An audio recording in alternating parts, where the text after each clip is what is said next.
इस वीडियो में आज हम बात करेंगे पैराग्राफ फॉर्मेटिंग में, जिसमें हम पैराग्राफ के बॉर्डर, शेडिंग और स्पेसिंग कैसे दी जाती है इसके बारे में जानेंगे। तो उसके लिए हम यहाँ पे माइक्रोसॉफ्ट वर्ड ओपन कर लेते हैं और यहाँ पे मैं लिखूँगा एक रैंडम पैराग्राफ जनरेट करते हैं। उसके लिए हम यहाँ पे एक रैंडम का फंक्शन यूज़ करते हैं और यहाँ पे मैं क्या करता हूँ कि हमें 5 पैराग्राफ चाहिए और हर पैराग्राफ 10 लाइन्स का होना चाहिए। तो ऐसा करने से ये होगा कि मेरे पास एक 5 पैराग्राफ्स जनरेट हो जाएंगे। तो बजाय इसके कि फ़िलहाल मैं टाइप करूं, मैंने रैंडमली कुछ पैराग्राफ्स जनरेट कर लिए हैं। वैसे ये पैराग्राफ्स आप खुद भी टाइप कर सकते हैं। यहाँ से मैं जूम आउट करके आपको वाज़े तौर पे दिखा दूं कि ये वो पैराग्राफ्स हैं जो हमारे सामने इस वक्त अवेलेबल है। अब हम चूंकि इसकी फॉर्मेटिंग कर रहे हैं तो सबसे पहले हम बात करते हैं बॉर्डर की। उसके लिए आप यहाँ पे क्लिक करेंगे होम टैब पे, पैराग्राफ के इस ग्रुप में डिफरेंट सेटिंग्स अवेलेबल हैं और यहाँ पे आपको बॉर्डर का ऑप्शन नज़र आ रहा है। अब जैसे ही मैं यहाँ पे इस पूरे टेक्स्ट को सिलेक्ट करता हूँ, इस टेक्स्ट को सिलेक्ट करने के बाद आप इस पूरे पैराग्राफ को सिलेक्ट करने के बाद पैराग्राफ पे क्लिक करेंगे और यहाँ पे आपको बॉर्डर का ऑप्शन नज़र आ रहा है।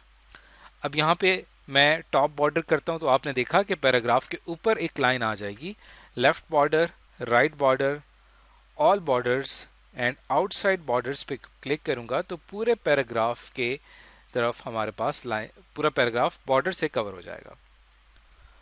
तो ये हमारे पास वो तमाम ऑप्शंस हैं जो कि हम इसके ऊपर बॉर्डर्स ऐड कर सकते हैं। जैसे फ़िलहाल मैं यहाँ पे क्लिक करता हूँ आउटसाइड बॉर्डर्स के ऊपर, तो हमारे इस पैराग्राफ में जो आउटसाइड बॉर्डर्स हैं वो यहाँ पे ऐड हो जाएंगे।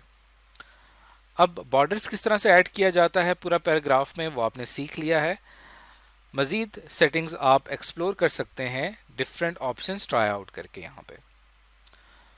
तो उसके बाद यहाँ पे एक और ऑप्शन आता है शेडिंग का।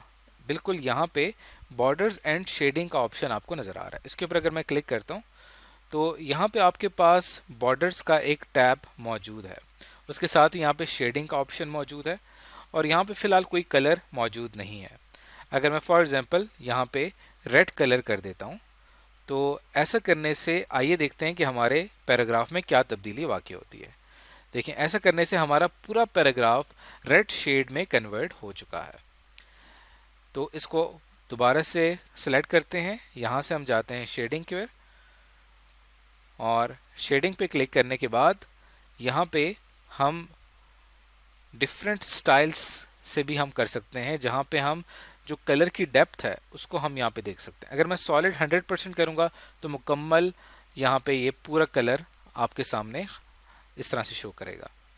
लेकिन अगर मैं इसी पैराग्राफ को सेलेक्ट करता हूँ, पैराग्राफ पे क्लिक करूँगा और यहाँ पे बॉर्डर्स एंड शेडिंग पे, शेडिंग के सेक्शन में सॉलिड की बजाय हम क्लियर के ऊपर क्लिक करेंगे, या यहाँ से आप डिफरेंट परसेंटेजेस सेलेक्ट कर सकते हैं जहाँ पे आप इसको अप्लाई कर सकते हैं। अब आप देखें कि हमारा पैराग्राफ कुछ इस तरह से दिखाई दे रहा है। तो फ़िलहाल हमारे कलर काफ़ी ज़्यादा गहरा है, हम थोड़ा सा हल्का कलर करते हैं ताकि हमें ये सही तरीके से समझ में आए। तो उसके लिए मैं यहाँ पे थोड़ा सा लाइट कलर सेलेक्ट कर लेता हूँ। तो आप देखें यहाँ पे काफ़ी लाइट सा कलर है, लेकिन स्टिल उस परसेंटेज की वजह से हमें ये अपना टेक्स्ट सही तरह से नज़र नहीं आ रहा। तो यहाँ से हम इसको बिल्कुल क्लियर कर देते हैं।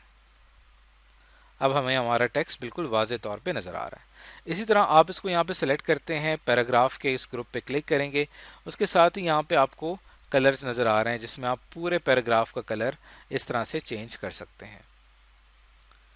तो कोई भी एक कलर हम यहाँ पे सेलेक्ट कर लेते हैं। इस तरह हमने इस पूरे पैराग्राफ का कलर चेंज कर दिया। अब लास्ट चीज़ जो हमने सीखनी है वो है स्पेसिंग के हवाले से। तो स्पेसिंग की अगर हम बात करें तो स्पेसिंग का मतलब ये होता है कि एक पैराग्राफ दूसरे पैराग्राफ से कितने फासले पर है।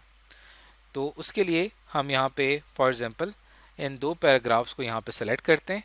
इनको सेलेक्ट करने के बाद पैराग्राफ में आपको यहाँ पे एक ऑप्शन नज़र आ रहा है लाइन एंड पैराग्राफ स्पेसिंग का। इसके ऊपर मैं क्लिक करूँगा तो जैसे ही मैं यहाँ पे स्पेसिंग बढ़ा रहा हूँ तो आप देख रहे हैं कि एक लाइन और दूसरी लाइन के दरमियान फासला बढ़ता चला जा रहा है।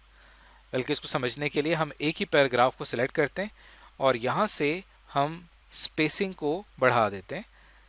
अब आप देखें अगर मैं इसको 2 पॉइंट वो करता हूँ, पूरे पैराग्राफ की स्पेसिंग में देखें कितना डिफरेंस आ चुका है।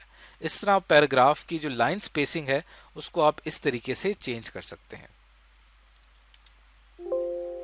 तो